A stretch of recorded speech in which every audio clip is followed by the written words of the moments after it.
देखिए बहुत क्वेश्चन आपके स्लोथ से पूछा जाता है कि स्लोथ क्या होता है, और स्लोथ के बारे में सारी जानकारी आपको पता होनी चाहिए। अब स्लोथ के बारे में एक एक करके नजर डालते हैं।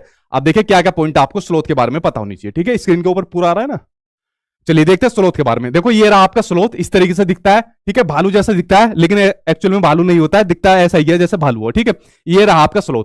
तो स्लोथ दिखने में भालू की तरह होता है, बट ये भालू से अलग होता है। ये दिन में करीब 17 घंटे पेड़ों से उल्टे लटक कर आराम से सोते रहते हैं। ये रहा आपका स्लोथ, ज्यादातर उल्टे लटके रहते हैं जो स्लोथ रहते हैं।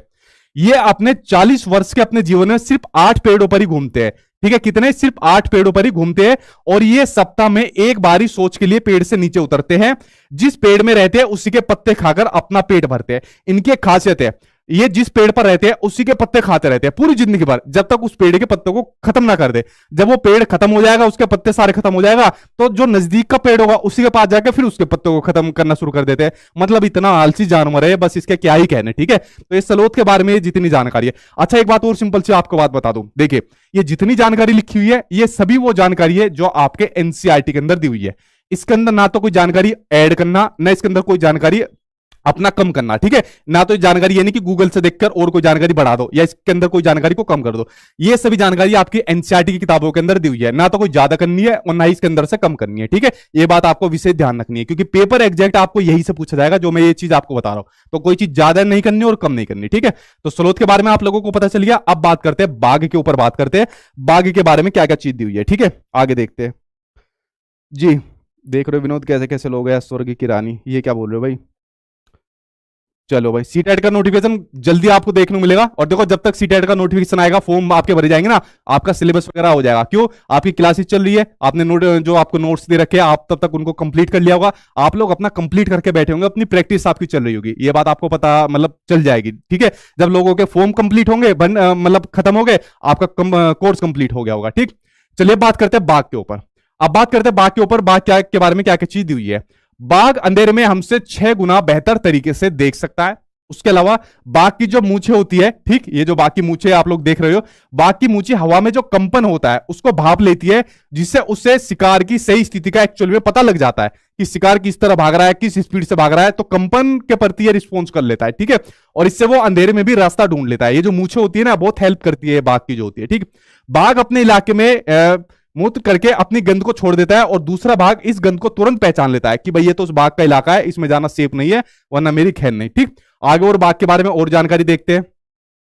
आगे और पॉइंट आपका दिया है कि बाघ मौके के अनुसार अपनी आवाज को बदलता रहता है।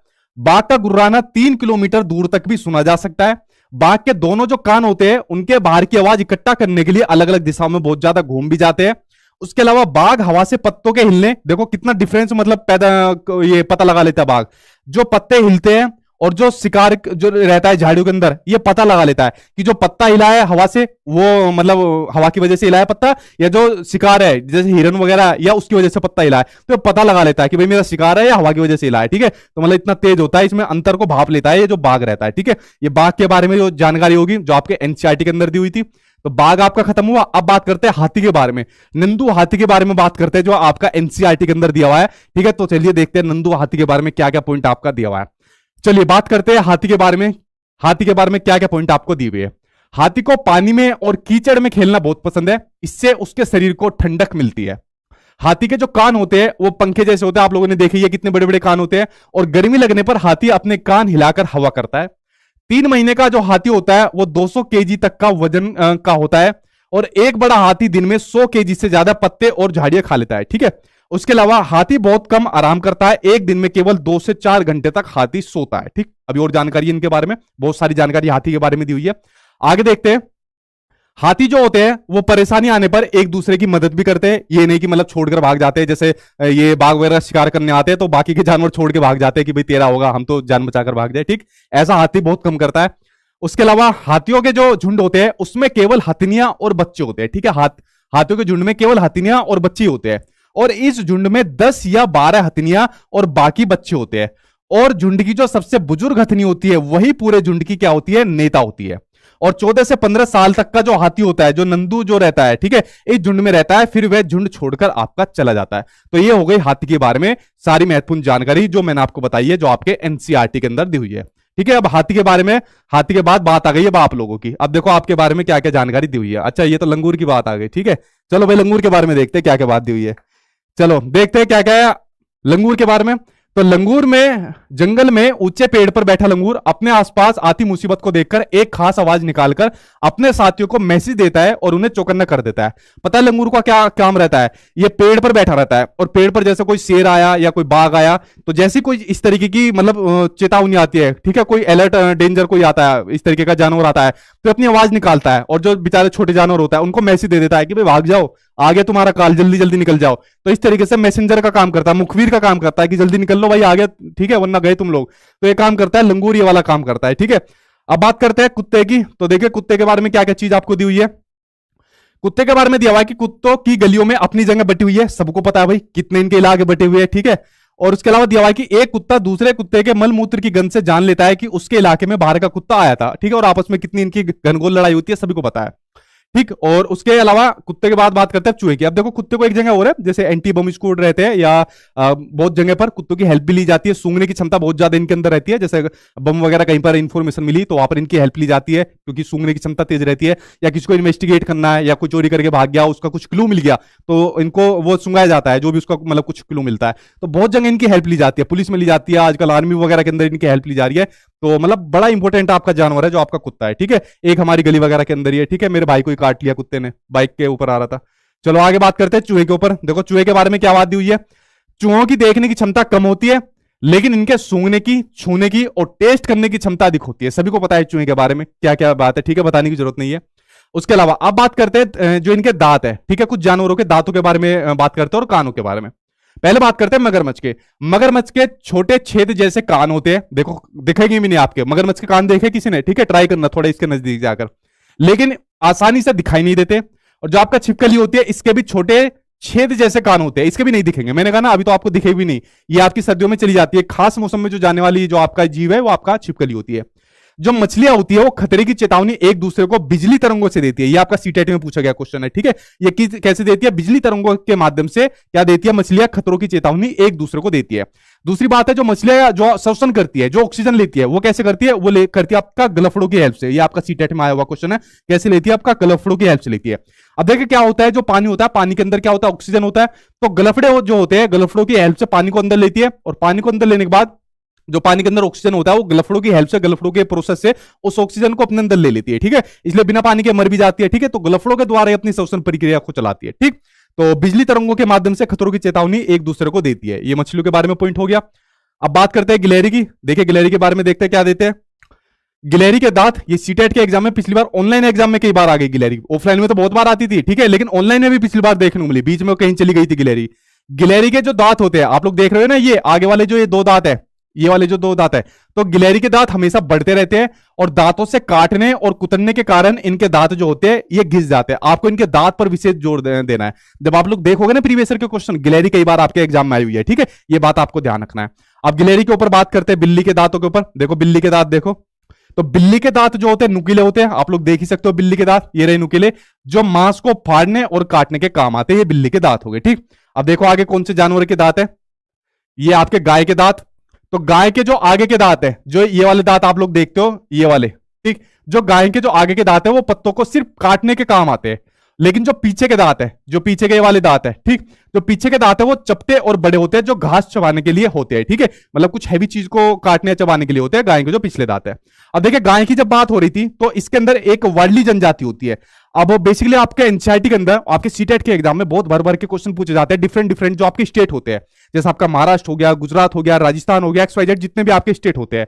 तो जैसे आप लोग जब महाराष्ट्र के बारे में पढ़ोगे एनसीईआरटी किताब के अंदर, या जो मैंने अपने नोट्स दे रखे हैं, तो उसी के अंदर आपको वर्ली पढ़ने को मिलेगा। तो वर्ली कहां पर पड़ता है? आपका वर्ली पड़ता है आपका महाराष्ट्र के अंदर, ठीक है। चाहता तो मैं इसको वहीं पर पढ़ा देता, बट यहां पर गाय की बात हो रही थी और पिछली बार ये क्वेश्चन आपका ऑनलाइन एग्जाम में आ गया। आज से पहले नहीं आया था, लेकिन पिछली बार ये क्वेश्चन आपका ऑनलाइन एग्जाम में आ गया।